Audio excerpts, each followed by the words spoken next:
ಈ ರುಮೆಟಾಲಜಿಸ್ಟ್ ಇಲ್ಲ ಇಮ್ಯುನಾಲಜಿಸ್ಟ್ ಅಂದರೆ ಯಾರು ಅಂತ ಕೇಳ್ತಾರೆ.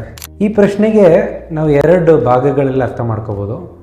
ಒಂದು, ರುಮೆಟಾಲಜಿಸ್ಟ್ ಅಂದರೆ ಅವ್ರ ವಿದ್ಯಾಭ್ಯಾಸ ಏನು, ಇನ್ನೊಂದು ಅವ್ರು ಯಾವ ಥರ ತೊಂದರೆಗಳನ್ನ ನೋಡ್ತಾರೆ ಅಂತ. ಫಸ್ಟ್, ಇದಕ್ಕೆ ರುಮೆಟಾಲಜಿಸ್ಟ್ ಅಂದರೆ ಆ್ಯಲೋಪತಿ ಡಾಕ್ಟರ್, ಅಂದರೆ ಮಾಡರ್ನ್ ಮೆಡಿಸಿನ್ ಸ್ಪೆಷಲಿಸ್ಟ್. ಅವರು MBBS ಮುಗಿಸಿ MD ಮೆಡಿಸನ್ ಇಲ್ಲ ಪಿಡಿಯಾಟ್ರಿಕ್ಸ್ ಮಾಡಿ ಅದಾದಮೇಲೆ ಸೂಪರ್ ಸ್ಪೆಷಲೈಸೇಷನ್ ಮಾಡಿರ್ತಾರೆ. ಈ ಸೂಪರ್ ಸ್ಪೆಷಲೈಸೇಷನ್ ಕಾಲಾವಧಿ 2 ರಿಂದ 3 ವರ್ಷ ಇರುತ್ತೆ. ಕೆಲವೊಂದು ಕಡೆ 2 ವರ್ಷ ಇರುತ್ತೆ, ಕೆಲವೊಂದು ಕಡೆ 3 ವರ್ಷ ಇರುತ್ತೆ. ಹೀಗಿದ್ದವರು ರುಮೆಟಾಲಜಿಸ್ಟ್ ಇಲ್ಲ ಇಮ್ಯುನಾಲಜಿಸ್ಟ್ ಅಂತ ಹೇಳ್ತೀವಿ.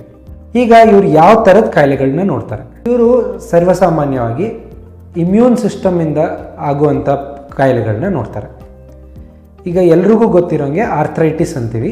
ಆರ್ಥ್ರೈಟಿಸ್ ಒಂದು ಸಿಂಪ್ಟಮ್, ಇದೊಂದು ಕಾಯಿಲೆ ಅಲ್ಲ.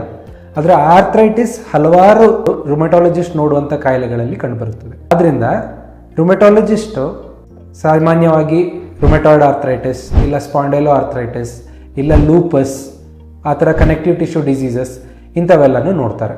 ಇದಲ್ಲದೆ ಕೆಲವರು ಇಮ್ಯುನಾಲಜಿ ಸ್ಪೆಷಲೈಸೇಷನ್ ಮಾಡಿದವರು ಇಮ್ಯುನೋ ಡೆಫಿಷಿಯನ್ಸಿಗಳನ್ನ ಕೂಡ ನೋಡ್ತಾರೆ.